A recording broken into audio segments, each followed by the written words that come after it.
ఉమ్, అది ఉమ్, మీ ఊహ అంది. ఇప్పుడు కూడా అంతే కదా. ఉమ్, ప్రభుత్వం ఒక మద్యం అవును. పాలసీ తీసుకుంది. ఉమ్, కరప్షన్కి ఎప్పుడు ఈజీగా కుదురుతుంది? ఫర్ ఎగ్జాంపుల్ ఇవాళ ఉంది ఉమ్, ఓపెన్ కరప్షన్ కదా. ఈనాడు జ్యోతి రాసినాయి కదా ఎమ్మెల్యేకి 30% ఉమ్, ఇవ్వాలన్నది, మినిమం అవును. 15% తక్కువ తీసుకోవట్లేదు అన్నది. ఉమ్, ఇది కరప్షన్ అవుతుందా? ప్రభుత్వం చేతిలో ఉమ్, మద్యం దుకాణం ఉంటే కరప్షన్ అవుతుందా? నెంబర్ ఉమ్, వన్. నెంబర్ టూ, ఈనాడు జ్యోతినే రాసినాయి కదా ఈ బెల్ట్ షాపులు పెట్టుకుని వేలాలు కూడా వేస్తున్నారు అన్నటువంటిది.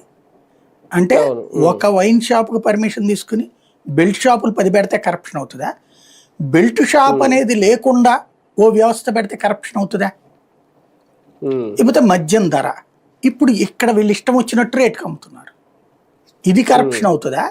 ఓ రూల్ పెట్టి ఆ ఉమ్, రేటుకి మించి అమ్మడానికి వీల్లేదు, తక్కువగా అమ్మడానికి వీల్లేదు, ఇది కరప్షన్ అవుతుందా? ఉమ్, ఉమ్, ఒక సిస్టమ్ని వాళ్ళు తీసుకొచ్చారు.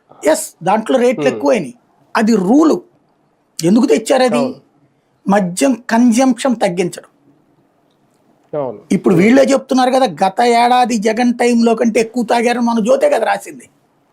అవును. అవును. ఎక్కువ ఆదాయం వచ్చింది, ఎక్కువ తాగారని దాని ద్వారా 14% ఆదాయం కూడా పెరిగిందని రాశారు. రాశారు కదా. అంటే అర్థం ఏంటి? ఉమ్, ఇంతకుముందు ఉమ్. తాగడం తగ్గించే ప్రయత్నం అతను చేశాడని కదా. ఎక్కడో ఎందుకు ఒక సామాన్య